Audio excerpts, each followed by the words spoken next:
Eu que agradeço. Bora lá, Aninha? Bora lá. Agora conversando com a reportagem de Brasília, Joel, para falar sobre essa tal reunião que deve acontecer daqui a pouquinho, estava Lula e marcada. Cia?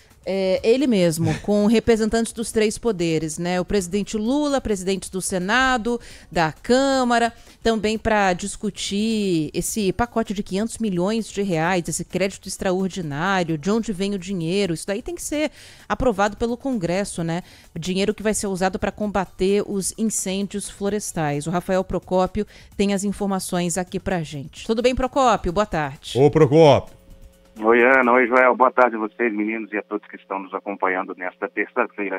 Desde ontem, aqui no Palácio do Planalto, a gente está acompanhando toda essa movimentação do Poder Executivo, diversas reuniões. Ontem foi um dia praticamente só de reuniões do presidente Lula com as alas do governo que cuidam do meio ambiente, especialmente com a ministra do Meio Ambiente, Marina Silva, e outros representantes aí do Poder Executivo que podem, dar pitaco, por assim se dizer, nessa situação. Ontem, segunda-feira, foi, como eu disse, um dia só de reuniões sobre essa questão, e no final do dia a gente foi informado pelo ministro da Comunicação aqui do Palácio do Planalto, da Presidência, ministro Paulo Pimenta, de que diversas medidas algumas já tinham sido pensadas, outras ainda estavam sendo discutidas.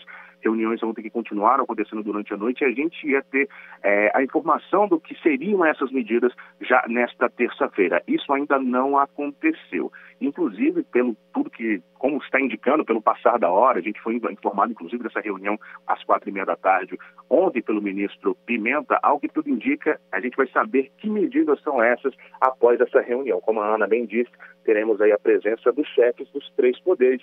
Isso porque, de novo, citando o ministro Paulo Pimenta, o presidente Lula entende que a questão dos incêndios florestais no nosso país são uma questão não de um governo, mas sim algo que envolve a República como um todo, ou seja, os três poderes, Poder Executivo, representado pelo presidente Lula, Legislativo, com o chefe do Congresso Nacional, presidente, senador Rodrigo Pacheco, presidente da Câmara, Arthur Lira, também vai comparecer a essa reunião aqui no Palácio do Planalto, e, é claro, o representante máximo aí do Poder Judiciário, que é o ministro-presidente do STF, Luiz Roberto Barroso. O que a gente já sabe dessas medidas que vão ser anunciadas para a prevenção especificamente de queimadas, mas é claro que acaba abrangendo todo o meio ambiente.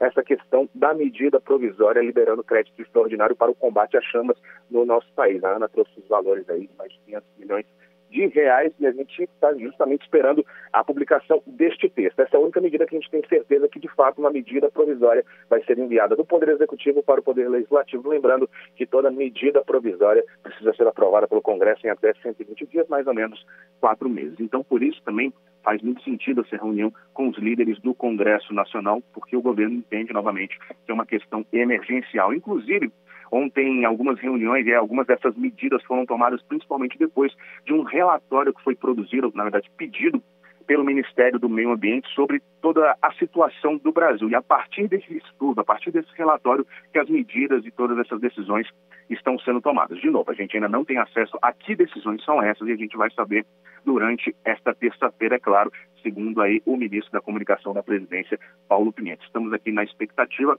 e só lembrar vocês que entre esses dados que a gente já tem acesso do Ministério do Meio Ambiente, é que os incêndios florestais já estão em 60% do nosso país, e aqui mesmo na capital do país, aqui em Brasília, aqui no Distrito Federal, a gente já, infelizmente, perdeu a conta de quantos incêndios estão acontecendo a cada dia que passa. E lembrando que o Distrito Federal, em comparação com outras unidades de federação, é uma região muito pequena, mas sofre bastante com a seca, como todo o centro-oeste brasileiro.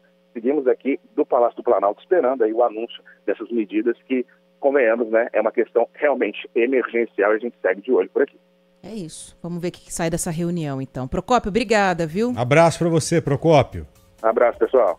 Valeu, e olha, mais para o norte do país, principalmente quando a gente fala na região do Acre, mas principalmente Amazonas, né, Joel? A gente está falando de seca e falando de uma série de dificuldades que a população dessas regiões está enfrentando, né? Dificuldade de comunicação, de conseguir cruzar mesmo os territórios, porque o transporte é todo fluvial, é todo feito pelos rios, os rios que secaram, aí acaba a fonte de renda de muitos ribeirinhos que dependem da pesca, um problema seríssimo que o Rafael Campos, que está em Manaus, vai conversar com a gente agora para trazer aqui as atualizações para a gente. Tudo bem, Rafael? Boa tarde. Oi, Rafael.